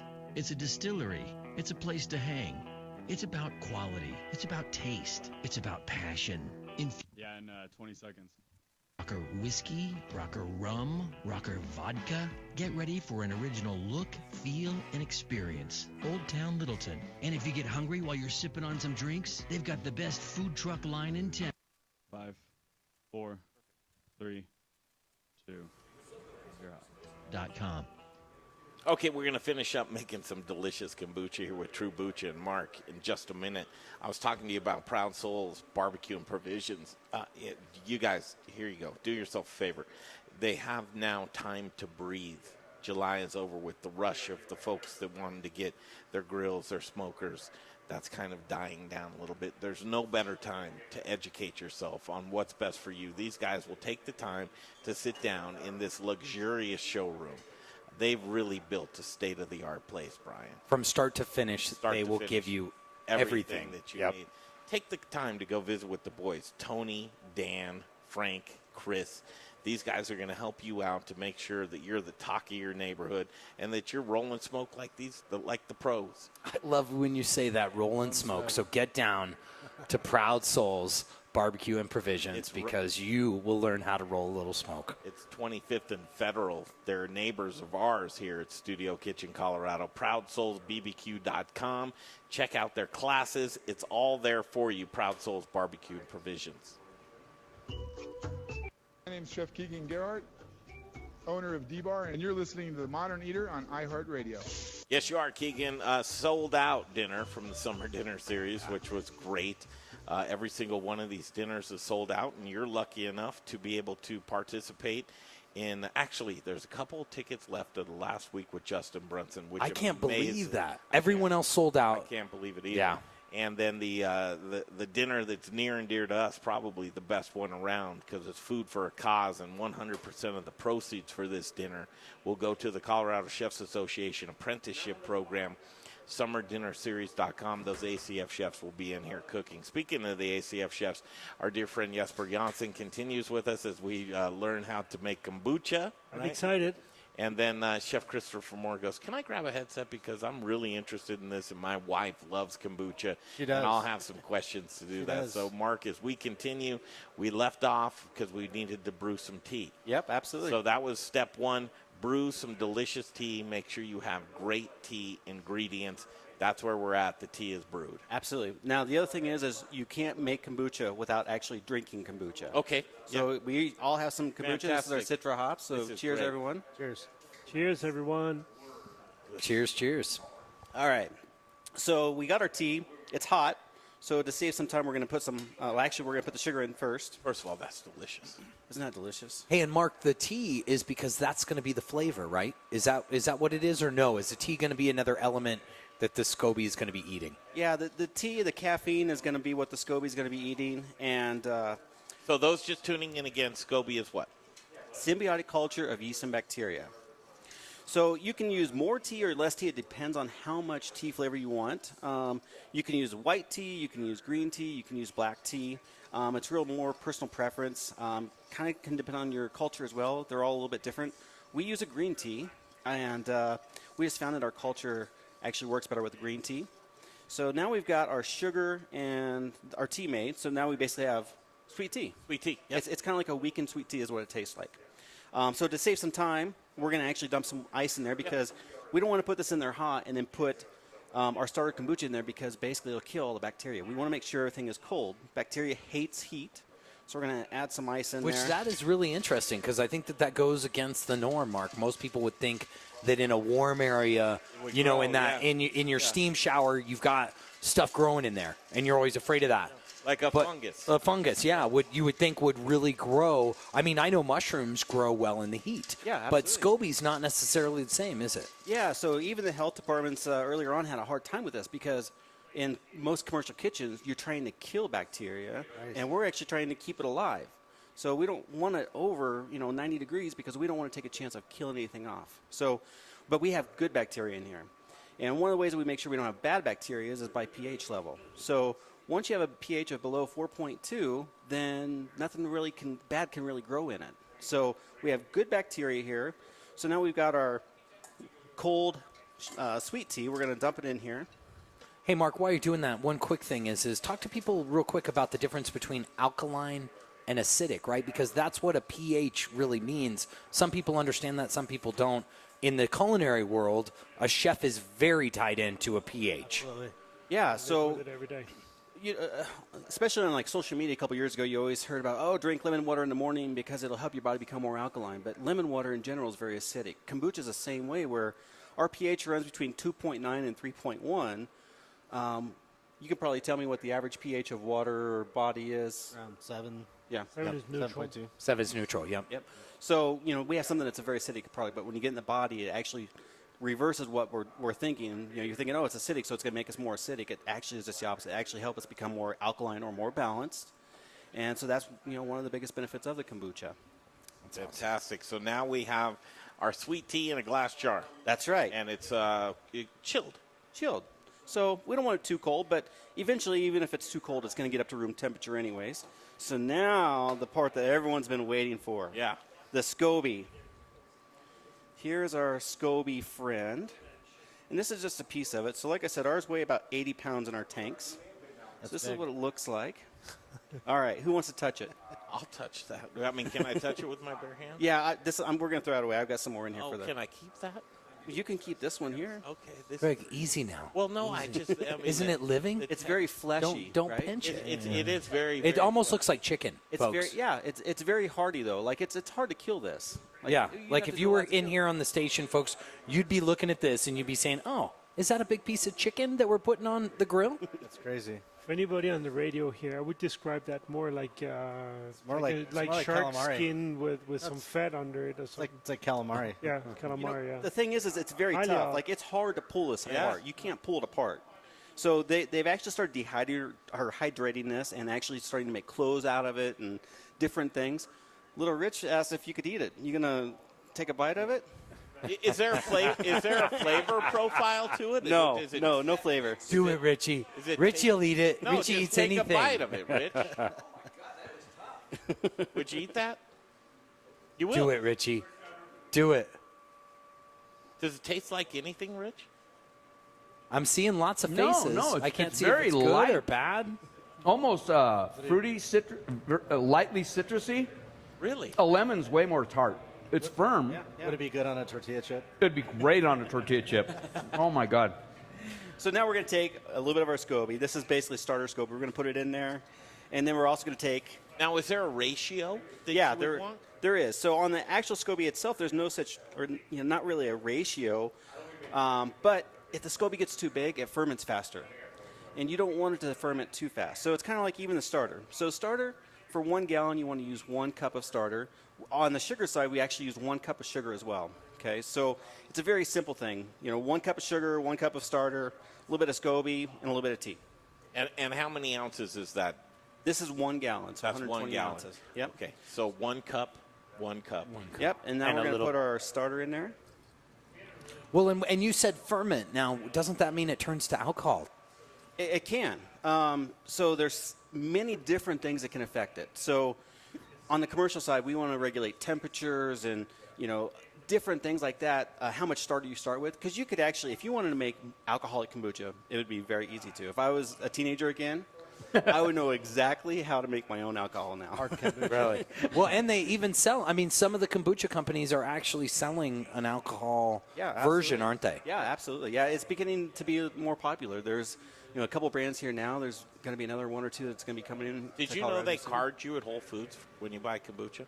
If you buy the black cap of that particular brand. Really? Yep. Well done, by the way you just did that without mentioning the Very name, because smooth. I Of like that. particular I brand. like that a lot. So there's a particular brand. Okay, I'll There's- keep that in mind. right now, there's a particular brand, but if you go out to California, there's 3 or 4 different companies that are making it. And if you go in a liquor store here, I've heard that you can buy a few as well. So Well, and I wonder when bars will start incorporating both, because I love the fact, we were talking with Jeff Rourke from A Plus Beverage that he has installed lines for kombucha companies. Absolutely.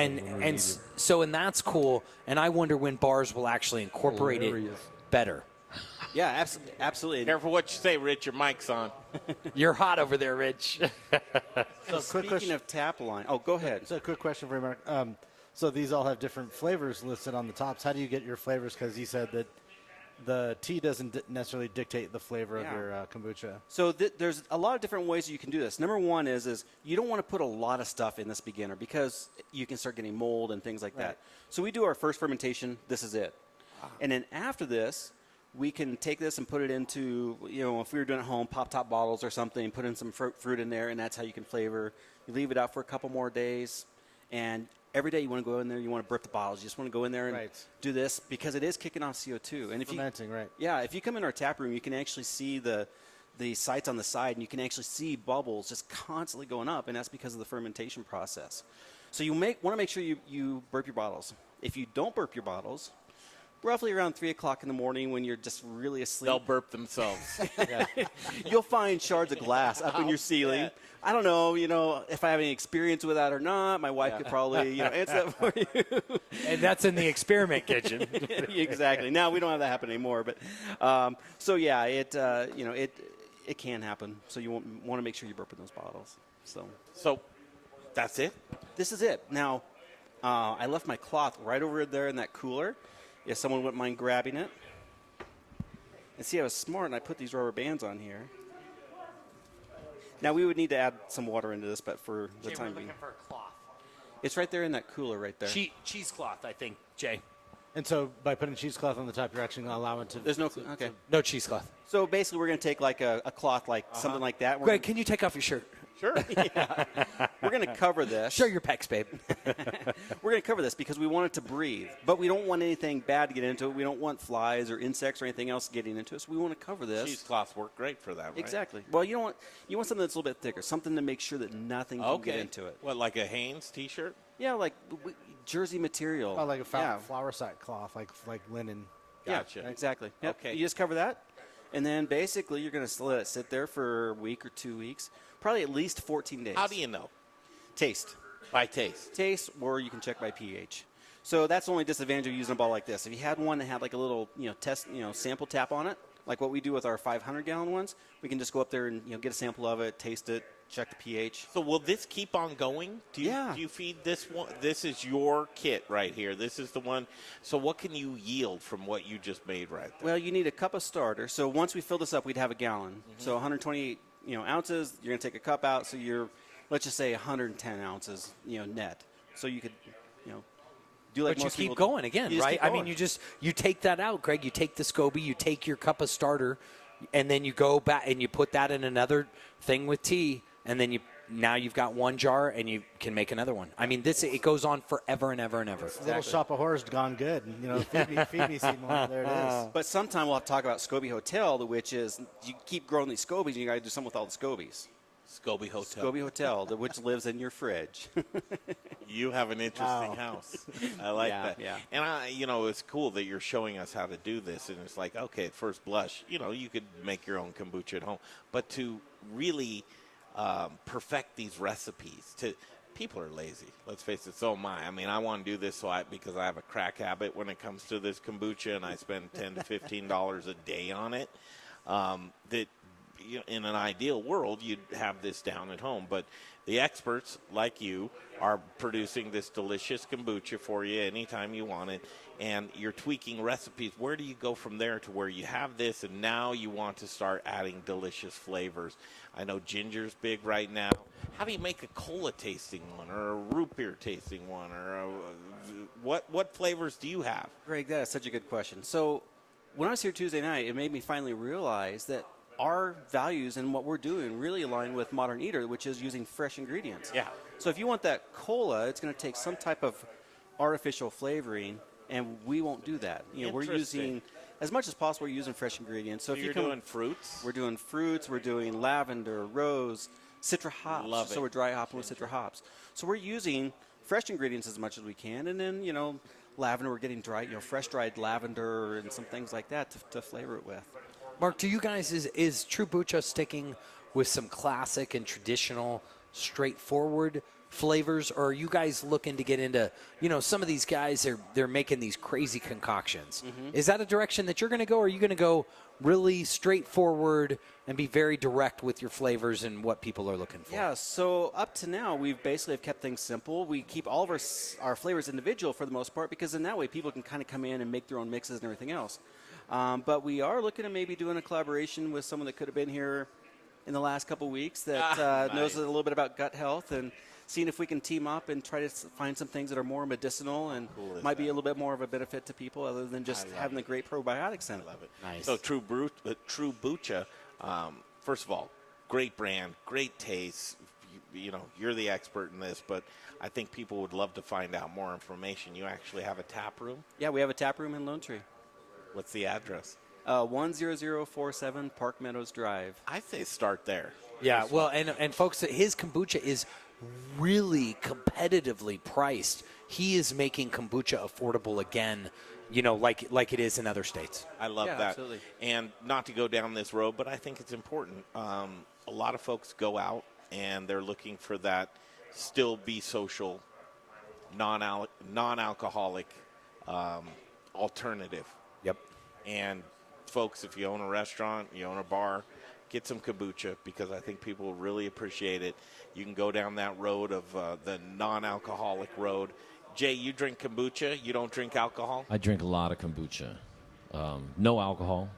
And I'm one of those lazy people to where, Mark can come in here and show me how to make this. And he could come into my house. He could give me the SCOBY. He could give me the starter cup. He can give me the jar. Oh, he's going to give you a card to go down to. Yeah, that's exactly. And it's like, and it's a novelty thing to make your own, but I'm not that guy, So I am. I'm going to do this. Well, wait, which one I know of you you guys, because both of you guys said you drink a lot, but I'm asking you, which one of you guys are going to step up to the plate with the big boys and start drinking your kombucha in growlars and start going and getting these babies refilled right I'll tell here. you what, and great idea, and I do that often, but it's a commitment, because the carbonation, called carbonation, Yeah, right? yeah. The carbonation, it will go away about a day. If it goes away, just leave it out on the counter. It's got a live probiotic in it. And it will carbonate back up. Because you're saying once it gets warm, it's going to start growing again. Exactly. And hello, Mr. Carbonation to Greg. Back at there it. you go, babe. Back in the Throw game, that baby. away. That's As crazy. long as there's a sugar content in the liquid, right? And some bacteria that will ferment. So Then enlightening. you'll have it. I love it. Can I plug 2 real quick things? Please. Number 1, we do a community day every single month. Any tips, donations go to charity. We name a different charity every month. It's the first Thursday of the month. We give out free kombucha all day. You could come in there and get 5 glasses of kombucha. We won't even look at you as far as negatively coming in and doing that. So it's a great opportunity for people to come in our tap room. So the first Thursday of the month, every month at Trubucha and Lone Tree. Absolutely. And then your second thing.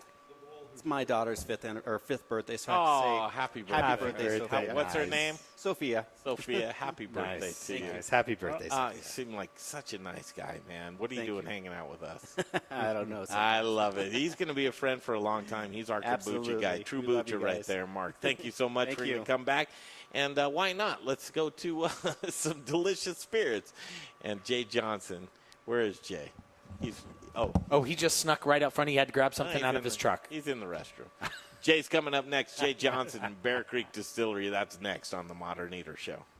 Thanks, Greg. What a great segment. And Greg talking about having an effervescent personality. You're as bubbly as they come, brother. Hey, just got done eating some SCOBY. Oh, my God. How was that? You know what? I've had kangaroo. I ate pig snout a couple weeks ago. Now SCOBY. It's amazing. Like I said, it has the feel of like calamari. It's nice and firm. It was. It was. I saw something like that once on a Tupperware dish in my refrigerator. I might have been making Trubucha, and I didn't even know. That's crazy. That's crazy. Our dear friend Chris Moore, one of the best in the biz. What's happening this summer? Update us. Hey, you know what? It's, summer's winding down. You know, hopefully all of your gardens are growing better than mine. I seem to grow more weeds than anything else. But comes with the territory. But it's fun. You know, it's always great coming here. Always great talking with you, Rich, and coming and cooking. For me, I termed this when I helped out with Carly Smith's summer dinner series on Tuesday. Fantastic. It's for us as a chef. I worked like 9 hours today, and then came here and I cooked even more. And it's, in a sense, sort of reckless cooking because you get to just come here and have fun. There's no parameters. There's a little bit of parameters, but it's not much, and it's a lot of fun. And that's why I love coming here. Oh, thank you, brother. Thank you. Absolutely. You're always welcome here. Appreciate Hey, it. we'll be right back. We got some words from our sponsors. Traditions of Rome's founder, Jerry Rome, are producing a variety of amazing sausage in small batches with an eye on quality, not quantity. Every batch is made here in the great state of Colorado by hand mixing spices, utilizing lean cuts of pork to make an outstanding product. Sourcing ingredients and materials locally, we are committed to supporting local vendors, chefs, restaurants, and the entire Colorado food scene. Getting hungry yet? Brats, Italian, breakfast, hot Polish, green chili, chicken apple, and the world's best chorizo. You can source all of our sausage through a variety of food service distributors. If your distributor doesn't carry it, call us. We'll come direct. You want a custom item? We'll do that too. Samples, and of course, sausage jokes, can be had by contacting me directly at chris@romesausage.com or by phone at 303-296-76. Live in one. Modern Eater loves Rome sausage, and I know you will too. Wear black and eat spices. Hey, Modern Eater listeners, this is Zach from The Spice Guy, Colorado's favorite spice company. Spice is the variety of life. At The Spice Guy, we have a passion for sourcing the best ingredients from the best farmers all over the world. Choose from thousands of different GMO-free spices and ingredients. Or let us create and blend custom flavor profiles for whatever style of food it is that you're working with. With over 1,000 restaurants, food brands, and chefs behind us, you can't go wrong when you choose The Spice Guy for all your spice needs. The Spice Guy. Spicy. Born in Breck, raised in Denver. The Spice 30.com. Hey everyone, it's Colleen Ferreira with the Colorado Chefs Association. Are you ready to put your passion to work? Well, we train the future chefs of Colorado, and we want you to join us. The Colorado Chefs Association is recruiting for our fall semester right now. Join our American Culinary Federation accredited cooking program. Work in a professional kitchen. 10. All while earning your sous chef certification. Email me at Colleen@ACFColorado. 5, 4, 3, 2. You're hot. New future. Okay, back to the show in just a minute, and Jay Jonsson from Bear Creek is going to join us. But right now, he's a guy, man. Jeff Rourke at A+ Beverage Solutions. truly the longest running sponsor of the Modern Eater Show, and we have such great sponsors here. But Jeff Rourke, he's a family man in the business for 20 years. What does he do? He installs specialty tap installations for you. But beyond that, he will service as well, whether it's his or not, Brian. I know, well, because he's all about quality tap lines and giving you the best liquid through a line. He wants to make sure the brewer has their beer taste exactly like they intended it to taste, coming from their tap room. So Jeff Rourke and A-Plus Beverage Solutions, he's doing the good stuff, man. Foam is money. You know this. We know this, because if you're pouring inefficient beer, boys, what are you doing? You're pouring your money down the drain. You remember that, Jesper? Absolutely. Don't pour your money down the drain. Hell It's a no. phone call away. Yes, hell no. 720-272-3809. Say it again and give me a second, because I need to grab a pen. A pen? A pen. Text it to yourself. I will. Go right ahead. Why don't just actually open up your phone and call Jeff Rourke right now, because I know there's a lot of bars and breweries and restaurants that are out there that the wheels are falling off, and you're pouring some tacky, gross beer, and you don't have to do it that way. Just call him right now, 720-272-3809. It's Jeff Rourke and A-Plus Beverage Solutions. Hey, this is Brother Luck from Colorado Springs. All right, you ready? Owner of 4 by Brother Luck and Lucky Dumplings. I mean, he's a very, very impressive man. And you're rocking with the Modern Eater Show on iHeartRadio. Quiet before the storm here in Studio Kitchen, Colorado, because Tuesday night, all bets are off. And Jim Pittenger, no dogs allowed. He's known for his gourmet hot dogs, and Biker Jim's gourmet hot dogs. He's going to come in and get gourmet in a different way, and it's going to be with these guys, Bear Creek Distillery. And Jay Johnson revisits the show. Jesper Jonsson here with us. This is like a reunion. This is absolutely amazing. Old school. Bear Creek, all the way, boys. Before we start, can I just start out with a million years ago when we wanted to do the sensory test? Yes. And Jay, you were such a polite guest. Like, what are these guys doing? So how do you describe it? What did we do to you? So you took every food that I never would eat and then forced me to smell it, which was it proved the point, right? What we were trying to do about how important, all your senses are to your taste and flavor and things like that. So apparently I had a mask that Jay Parker put together. Well, let me have a correction here. Is I may have physically done it. Yes. But I haven't had an original idea in my head since TME started. They're all Greg's. Okay. So a lot of times, I might catch. Wait, first of all, was it a good idea? I think. Well, we're still here and alive. Okay, Show's still going, right? Then it was mine. If it was a bad idea, then it was. If I may say, I was right across from you, and I went through the same torture. Yeah. So what we did, here's what we did. We wanted to prove the point to where your smell versus your taste are two very different things, but equally as important in the It works equation. symbiotic together. Absolutely. So we cut off that sense in between your nose and your taste to where when you were smelling something, you weren't tasting it, and vice versa. So it was really interesting, the combinations of things to where you had to guess the actual food you were eating without being able to smell it. Some of the stuff was Jell-O. I can't remember what the... There was some tuna. I remember that. And we had, I believe, anchovies or gefilte fish. I can't remember. Anchovies. But it was a consistency. Like, if you cannot smell that and then you have that consistency in your mouth, and you don't know it's coming, it was a little. It was a lot. But hey, we made it. Here we are. What is that? 6 years later? Yeah. Here's the great segue. The great segue is when you go into tasting distillates, right? Right. So much is in your nose.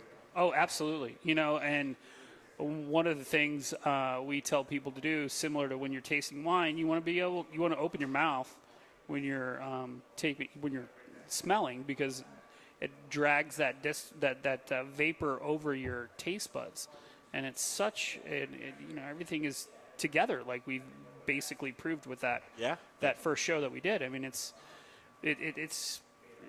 all a part of it, and then just how how those spirits make you feel, and it's amazing what you put in your body, how it, like sensory and memory even. Memory triggers a lot of those sensations that you get, right? Like, you remember that time you had that great meal and you were in Mexico and you're with your wife and you're in love and you had this beautiful cocktail. And it's just one of those things. Can I tell you what mine is? Mine is freshly smoked grass. When I was doing two-a-days in Little League football and I had to run to the sundial and back, you get punished. All right, Greg, 10 times to the sundial and back. You go do that. Right. And then I laid down in the freshly cut grass and I'd smell when I was dying. Yeah.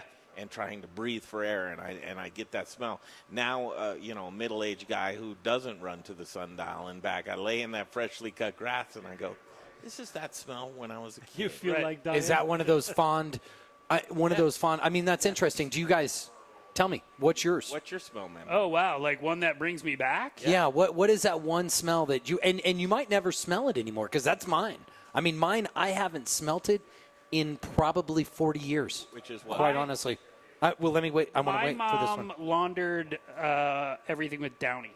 Interesting. And okay. we lost her a couple years ago. So every time I smell someone that's wearing Downy, I'm like, whoa, what is that? It brings you back. It's one of those smells that you will never Isn't that a vote? And I was a smoker for a long time.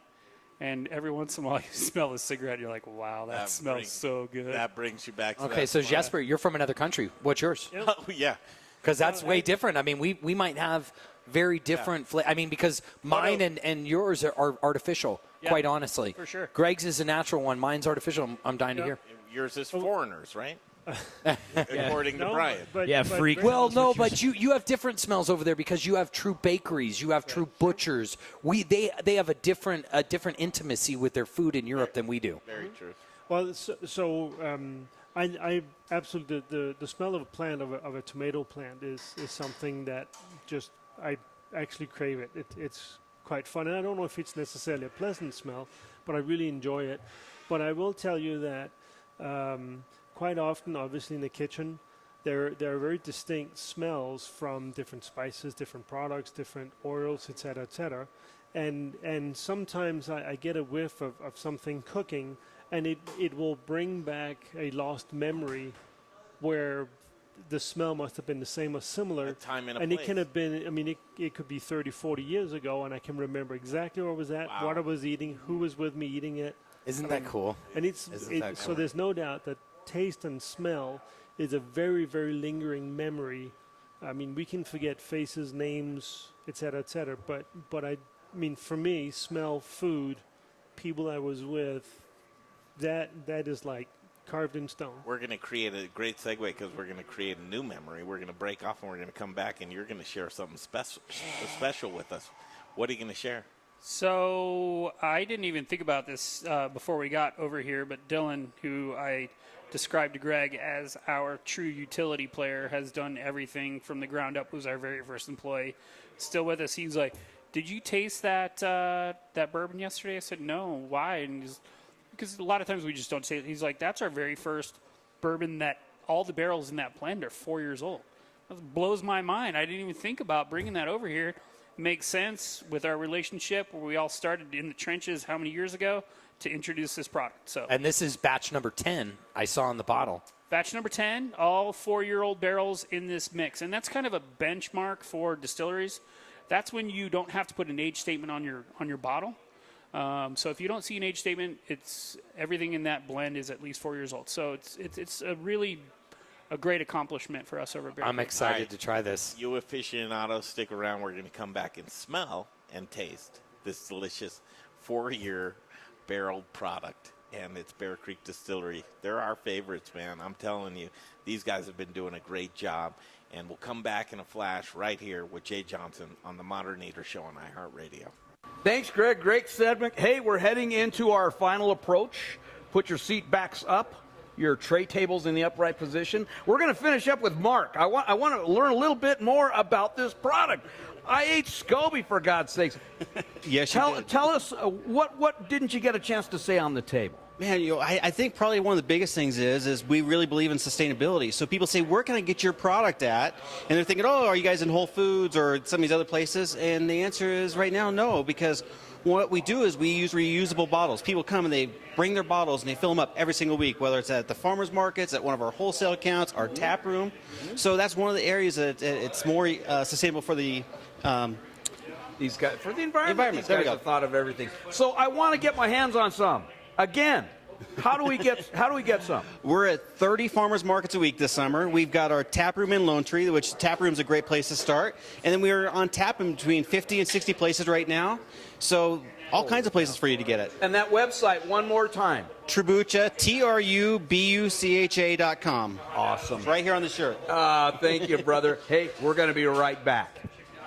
SpinwoodDental.com. Get ready to change the way you look at food. This is Peter Allman, the founder of South River Aquaponics and Alpenglow Mushrooms. As a Le Cordon Bleu trained chef, I know the importance of quality ingredients. That's why in 2013, I left the fine dining industry to start a sustainable organic farm. At South River Aquaponics Alpenglow, we are the leader in sustainable growing practices, utilizing our natural resources as effectively as possible. No pesticides, no GMOs, no funny business, just clean, honest food production. We use old world techniques combined with modern technology to bring you the best possible produce. Our gourmet mushroom facility provides CO2 for our greenhouse that grows tilapia as well as lettuces and herbs in our aquaponics system. Look for us in Natural Grocers, City Market, and served on the plates of Colorado's finest chefs. At South River Aquaponics Alpenglow Mushrooms, we're growing greener. To learn more about aquaponics and see our products, go to our website at southriveraquaponics.com. South River Aquaponics. Say that one more time.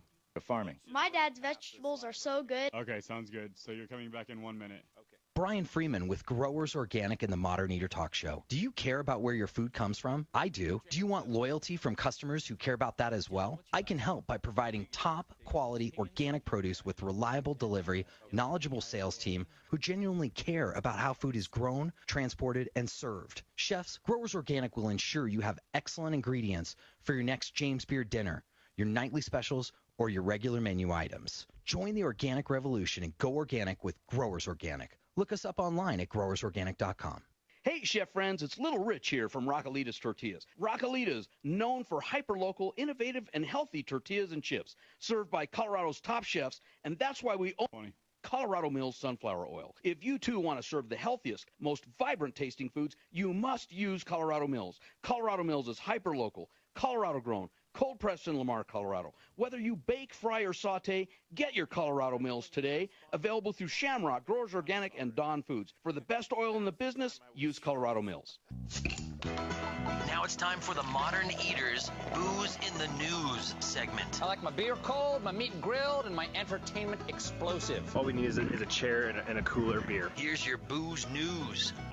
Oh, you know it, Booze in the News, all the booze news you can use right here on the Modern Eater Show, live from Studio Kitchen, Colorado, continuing with myself and Brian Freeman, and then we have Jay Johnson, Jesper Jonsson here. It's a reunion, and Dylan joining the show. Dylan, good to see you. Thank you. The utility guy. Had to get you up here. How'd they get me out here? No, it's good to get you up here. Thank you for having me. I'm happy to be here. Pinch hitting. That's what you're doing tonight. Absolutely. We couldn't get Debo. Hey, man, he's a hard guy to get a hold of. Absolutely. I love Debo. And the first of all, Bear Creek, where is it? We are at 1879 South Tacoma Street. We are in probably the hottest neighborhood in Denver. That was never our choice. Yeah. But it's been really cool. Really cool to watch it. I guess that was the wrong wording, that it was never really our choice. We got lucky. We hit it on the screens. No, it hasn't always been cool. Yeah, it's definitely getting there now. Yeah, and I don't know, they call it the Green Mile. So you just smell the weed, and then all of a sudden you found booze. Well, they're moving. A lot of the weed joints are really. Yeah, they're not. Not all of them are making it anymore. So I like how you said that. The weed joints. Weed joints. Weed joints. As opposed to the joint weeds. Yeah, is that alliteration or something? I don't know. The hooch has been around, and it'll always will be. There's time and a place for everything. But Bear Creek, boy, you really do a lot for that neighborhood, along with Declaration. Yep, absolutely. As well, I mean, those guys. I mean, just OGs of that neighborhood. For sure. So fantastic. Here's the great thing is that we're about to try something very new, and thank you, Dylan, for putting this on the radar of Jay, because I don't think he would have brought it. Oh, no. Yeah, he mentioned, hey, let's go get this bottle. I was like, gave him my keys, and he was back in 10 minutes. So I always say drink scotch like a sir, and here's how you do it. Same method with this great bourbon that we're about to try right here, but the nose, the smell, the sensories of the palate, between taste and smell. I think we're going to go through the same process, but Dylan, we'll just defer to you to talk about what we're about to get down. Let him tell Absolutely. you he can describe a bourbon like nobody I've ever known. So I don't know about that. Well, But make it either way, second. everyone want to pick up a glass. No, All right. absolutely. Yes, we Thank will. you. Jay, See, you're starting out like a sir. There we go. Jesper. All Thank you. right. So I'm just going to, as you talk, I'm going to whiff it. So kind of the biggest thing when Jeff, our head distiller, Jeff Dickinson, when we were popping open the barrels, dumping out heavy like cherry Cavendish kind of tobacco note that was coming out of it. Really enjoyed that. But then once we started to add water, proof that down, and you get a really heavy chocolate, butterscotch kind of the front. Where normally I'd say our whiskeys in the past at a little younger age, we get a lot of fruit notes right off the bat. I feel like this batch, you really start to get those fruits on the back end, and it just goes down super, super nice and smooth. Really That's a enjoy. game changer for And yeah, I think the biggest thing about this whiskey right here is this kind of is the pinnacle of why they started it, what we've been waiting for. It is the essential Bear Creek product that Dylan, tell us, what are we getting on the nose? What are we getting right there off the nose? So, I mean, butterscotch is the biggest note kind of that comes through. I think almost everyone we've talked to so far, I love when we're bottling stuff up, go hand it to whoever's in the tasting room, because our bartenders really do the brunt of the work when it comes to tasting our products, because they have customers coming in all the time asking, which batch is this? What changed? Yeah. What should I expect from it? And so that's the biggest thing. I handed it to them. They're like, wow, all that butterscotch. But then it depends on the person you're talking to, of course. When you approach this, right? I mean, because I usually walk in slowly, approach it, get a little smell to it. And the first sip, to me, is just kind of a burn off, right? This first sip, to me, was absolutely delicious, smooth, and mild, which is scary enough as it is. But now I'm going to go in for the second runaround on this thing. And I find, for me, in my palate, there's a pleasant bitterness in there, too, that I can't quite describe. And I need more time with this, and I'll probably spend some more time with this after the show's over. But second sip, I'm getting more of the barrel. Yeah. Yep. Yeah, that oak characteristic's going to come out a little. One of the bigger notes that I notice is just in general the oil in the mouthfeel. Normally we have plenty of great oil, but now it really coats the cheeks. It really hangs on for a while. You mix it around in your glass, and you can kind of watch how long it takes for those legs to really develop. But you get all that, and that as that oil drips down your cheeks, more and more flavor hits your tongue. This is available. So this particular batch, this is the very first time anyone's tasted it, besides the guys in back production. So that's why we brought it out. This batch you'll start seeing that on the shelf in maybe a month or so. Probably in the distillery, maybe half that time, 2 or 3 weeks. Wow. So, Jay, is all batches from here on out 4 year? Is that how it's going to roll? straight bourbon, You guys are going to be 4-year-old batches of straight bourbon. If you're going to Bear Creek, you're getting a 4-year-old bourbon. If you're picking it up on the shelf, you're getting a 4-year-old straight bourbon. Not to be confused with our wheated bourbon, which will still be right at about 2 years. But that's where you want that. Right. Yeah. So this is our big dog. This is our big dog. We always trained up to be the big dog. So this will always be at 4 years. This is what we wanted to hang our hat on. And you guys got the sneak peek. The labor behind that, the time that it takes. I feel so lucky because this is just top-notch. Cheers. Kudos, yes. Cheers, But guys, you are so multi-dimensional over there at Bear Creek, and not only that, you have a tasting room that's bar none, off the hook. The cocktails are amazing, but the other spirits that you have there. Right. I would say Silver Rum for us came kind of not necessarily out of anywhere, but it's really picked up a lot of steam. You know, we've readjusted in the last 8 months or so our pricing structure. So you're going to see us right at that affordable, as far as Colorado brands go. We're right in that sweet spot. We've noticed a good amount of movement with that. Our rye whiskey happens to be allocated right now, which essentially means it's so good that we've sold out of it. Oh man! And we've sourced some new barrel space, so we're in a growth spurt right now, I guess would be a good word for that. And we're really aiming at becoming Colorado's go-to craft brand. I love it. Nice. Wow, you're scaling for that. Well, and you're great with other distillers. You're sharing the information and helping rise all boats, I'd right? say go in. Can you get a tour? Sundays. Jesper. And I will still say that you guys' vodka, the rye vodka, is absolutely divine. I mean, if you're going to have yourself some vodka, or even have Debo make your a cocktail and you're in for that vodka, this is the place to go. Period. I can't say enough about those you of guys. you guys that Thanks, are coming for Biker Jim's dinner on Tuesday night. You're in for a treat. We'll be here. Those that don't have tickets, next year we'll go Can get I them. do dishes? You'll be here. Come in here no matter what. Okay, thank you guys, Dylan, Jay. We're going to take off. We'll see you back here next week. At Fidelity, we believe nothing should come between you and your money. So we're introducing zero account fees with zero minimums to open an account. All because we want you to invest with zero trade-offs. Visit fidelity.com/value to learn more. Zero account minimums and zero account fees apply to retail brokerage accounts only. Expenses charged by investments such as funds and managed accounts and for commissions, interest charges, or other expenses for transactions may still apply. Fidelity Brokerage Services, member NYSE, SIPC. At Walgreens, we know that your day doesn't stop for diabetes. So when you've got places to go and people to see, count on Walgreens every day to get expert diabetes advice 24/7. Find all major brands of testing supplies like Walgreens True Metrics in-store and online. And download tools to help you stay on track, like our 5-star mobile app with Pill Reminder. At Walgreens, we are your diabetes go-to. Stop by and talk to your pharmacist today. Walgreens, trusted since 19